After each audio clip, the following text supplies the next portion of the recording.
আসসালামু আলাইকুম। প্রথমে জানিয়ে দেব আমাদের হাতে থাকা সর্বশেষ আন্তর্জাতিক সংবাদ শিরোনাম। গাজায় ইসরায়েলি হামলায় নিহত বেড়ে 40,819 জন। এদিকে ইরানে চলতি বছরে 400 জনের বেশি মানুষের মৃত্যুদণ্ড কার্যকর। এবার গ্রেপ্তারি পরোয়ানার মধ্যেই মঙ্গোলিয়ায় পুতিন এবং ইসরায়েলি স্থলবাহিনীর প্রধানের পদত্যাগ। সর্বশেষ থাকছে রাশিয়ার সঙ্গে যুদ্ধের মধ্যে ইউক্রেনে একসঙ্গে 4 মন্ত্রীর পদত্যাগ। এবার বিস্তারিত। তার আগে আমাদের ভিডিওটি ভালো লেগে থাকলে লাইক, কমেন্ট এবং সাবস্ক্রাইব করবেন। গাজায় ইসরায়েলি হামলায় নিহত বেড়ে 40,819 জন।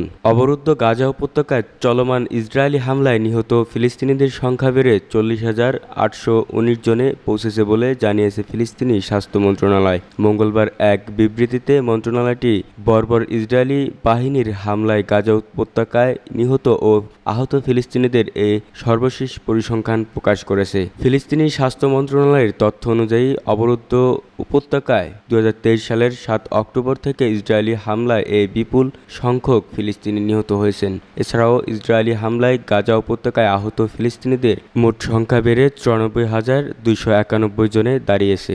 মন্ত্রণালয় জানিয়েছে, ইসরায়েলি বাহিনী গত 24 ঘন্টায় গাজা উপত্যকায় 3টি গণহত্যা ও হত্যাকাণ্ড সংঘটিত করেছে। উপত্যকা জুড়ে ইসরায়েলি বাহিনী সাম্প্রতিক এসব হামলায় 33 জন ফিলিস্তিনি নিহত এবং 67 জন আহত হয়েছেন বলে জানিয়েছে ফিলিস্তিনি স্বাস্থ্য মন্ত্রণালয়। মন্ত্রণালয়টি আরও জানিয়েছে, কিছু নিহত এবং ভুক্তভোগী এখনও ধ্বংসস্তূপের নিচে এবং রাস্তায় আটকে পড়ে আছেন এবং দখলদাররা তাদের উদ্ধার ও সাহায্য করতে বাধা দিচ্ছে। এ ঘটনায় গাজা উপত্যকায় মানবিক সংকটে আরও তীব্র করে তুলেছে, যেখানে ফিলিস্তিনিরা প্রতিনিয়ত সহিংসতা এবং নিপীড়নের শিকার হচ্ছে। ইরানে চলতি বছরে 400 জনের বেশি মানুষের মৃত্যুদণ্ড কার্যকর। ইরানে চলতি বছরে 400 জনের বেশি মানুষের মৃত্যুদণ্ড কার্যকর করা হয়েছে। এর মধ্যে গত আগস্ট মাসেই অন্তত 81 জনের মৃত্যুদণ্ড কার্যকর করা হয়েছে। এর আগে জুলাই মাসে 45 জনের বেশি মানুষের মৃত্যুদণ্ড কার্যকর হয়। জাতিসংঘের 11 জন মানবাধিকার বিশেষজ্ঞদের নিয়ে গঠিত একটি স্বাধীন দল গত সোমবার এক বিবৃতিতে এমন তথ্য জানিয়েছে। চলতি বছরে মৃত্যুদণ্ড কার্যকর হওয়া ব্যক্তিদের মধ্যে 15 জন নারী রয়েছে। উল্লেখ করে এই বিবৃতিতে বলা হয়, ইরান মৃত্যুদণ্ড কার্যকর হওয়ার ঘটনা ব্যাপক হারে বৃদ্ধি পাওয়ার আমরা উদ্বিগ্ন। জাতিসংঘের বিশেষজ্ঞরা বলছেন, গত মাসে যাদের মৃত্যুদণ্ড কার্যকর করা হয়েছে তাদের মধ্যে 41 জনের বিরুদ্ধে মাদক সংক্রান্ত অভিযোগে আনা হয়েছিল। এই অপরাধের জন্য মৃত্যুদণ্ড দেয়া আন্তর্জাতিক মানদণ্ড বিরোধী। আন্তর্জাতিক মানবাধিকার সংস্থা অ্যামনেস্টি ইন্টারন্যাশনালের হিসাবে চীন বাদে যে কোনো দেশের চেয়ে ইরানের প্রতি বছর সবচেয়ে বেশি মানুষকে মৃত্যুদণ্ড দেওয়া হয়। গ্রেপ্তারি পরোয়ানার মধ্যেই মঙ্গোলিয়ায় পুতিন। আন্তর্জাতিক অপরাধ আদালতের আইসিসির গ্রেপ্তারি পরোয়ানায় মধ্যে মঙ্গোলিয়ায় গেলেন রুশ president Vladimir Putin.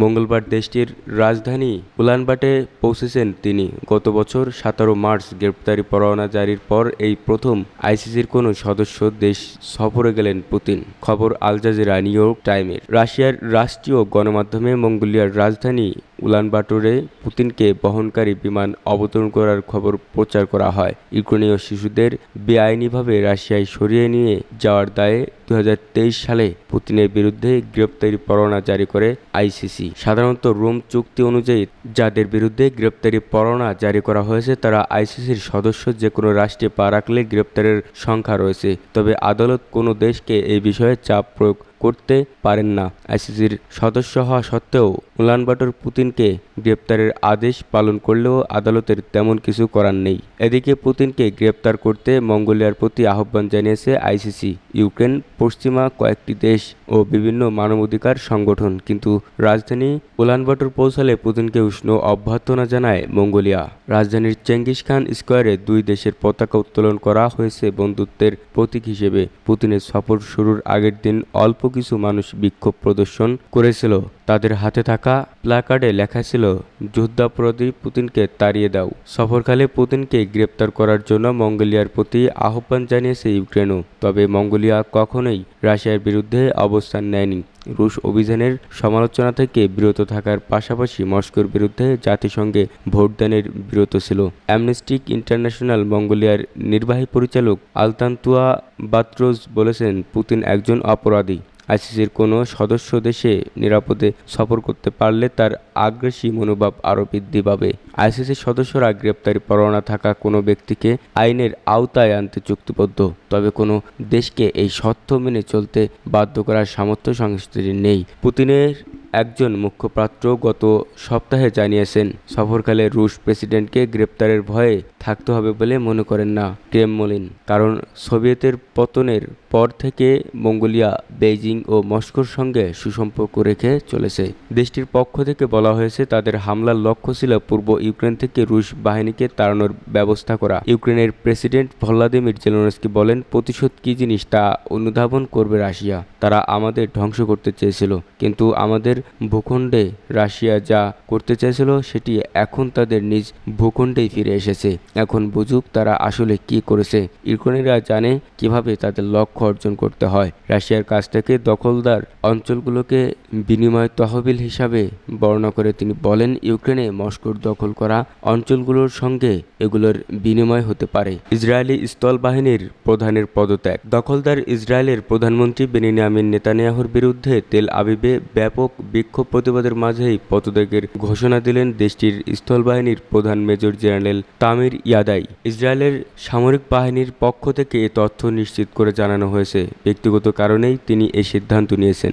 Major general Tamir ইয়াদাই গত 3 বছর ধরে ইসরায়েলের স্থলবাহিনীর প্রধান হিসেবে দায়িত্ব পালন করেছেন। মঙ্গলবার টাইমস অফ ইসরায়েলের প্রতিবেদনে বলা হয়েছে, ইয়াদাই তার পদত্যাগের সিদ্ধান্ত ইসরায়েলের chief of staff lieutenant general Herzi Halevi এবং প্রতিরক্ষামন্ত্রী ইয়োভ গ্যালান্ট অনুমোদন করেছেন। এতে আরও বলা হয়েছে, আশা করা হচ্ছে আগামী কয়েক সপ্তাহের মধ্যেই একজন উপযুক্ত কর্মকর্তাকে পাওয়া গেলেই ইয়াদাই তার পদ থেকে সরে যাবেন, তবে তার পরিবর্তে কে আসবেন তা এখনও স্পষ্ট নয়।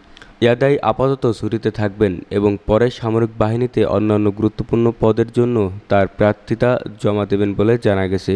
এদিকে ইয়াদাইয়ের পদত্যাগকে ইসরায়েলের সামরিক বাহিনীতে একটি উল্লেখযোগ্য পরিবর্তন হিসেবে দেখা হচ্ছে, কারণ ইয়াদাই তার সময়কালে ইসরায়েলি স্থলবাহিনীকে আধুনিকীকরণ এবং কার্যক্রম পরিচালনায় গুরুত্বপূর্ণ ভূমিকা পালন করেছে। সামরিক বিশ্লেষকরা মনে করছেন, তামির ইয়াদাইয়ের উত্তরসূরি বেছে নেওয়া ইসরায়েলের জন্য একটি গুরুত্বপূর্ণ পদক্ষেপ হবে, যা ইসরায়েল দেশটির সামরিক বাহিনীর ভবিষ্যৎ কার্যক্রমের উপর গুরুত্বপূর্ণ প্রভাব ফেলবে।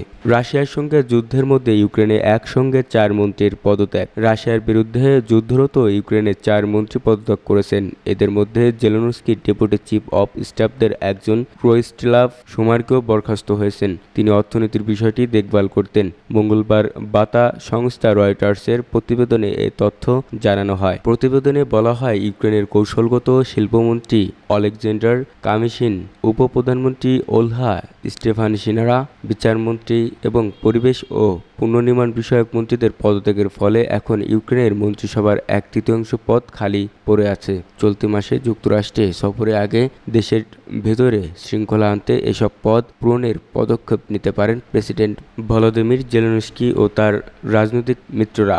স্থানীয় সময় মঙ্গলবার নিজের সন্ধ্যাকালীন ভাষণে জেলেনস্কি বলেন, শরৎকালটা ইউক্রেনের জন্য অত্যন্ত গুরুত্বপূর্ণ হবে। ইউক্রেন যেন প্রয়োজনীয় সব ফলাফল অর্জন করতে পারে, সেজন্য আমাদের রাষ্ট্র প্রতিষ্ঠানে শৃঙ্খলা আনতে হবে। এজন্য আমাদের অবশ্যই সরকারের কিছু প্রতিষ্ঠানকে শক্তিশালী করতে হবে এবং কিছু রদবদল করতে হবে। প্রেসিডেন্ট অফিসেও পরিবর্তন আসবে। এছাড়া প্রেসিডেন্ট ওয়েবসাইটে প্রকাশিত একটি ডিক্রি অনুসারে জেলেনস্কি তার ডেপুটি চিফ অফ স্টাফদের একজন রোস্টিস্লাভ ওমাকেও বরখাস্ত করেছেন। তিনি অর্থনীতির বিষয়টি দেখভাল করতেন।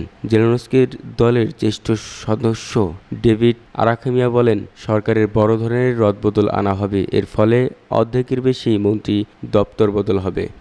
তিনি বলেন, আগামীকাল বরখাস্তের একটি দিন আমাদের জন্য অপেক্ষা করছে, আর পরশু হবে নিয়োগের দিন। এদিকে ইউক্রেনের পোলতাভা শহরে রুশ ক্ষেপণাস্ত্র হামলায় নিহতের সংখ্যা বেড়ে দাঁড়িয়েছে 51 জনে, আহত হয়েছে 2 শতাধিক। স্থানীয় সময় মঙ্গলবার এ তথ্য জানিয়েছে আঞ্চলিক গভর্নর। জানান, এখনও ধ্বংসস্তূপের নিচে আটকা আছে 18 জন। এবছরে ইউক্রেনের কোনো শহরে সবচেয়ে বড় হামলা এটিই।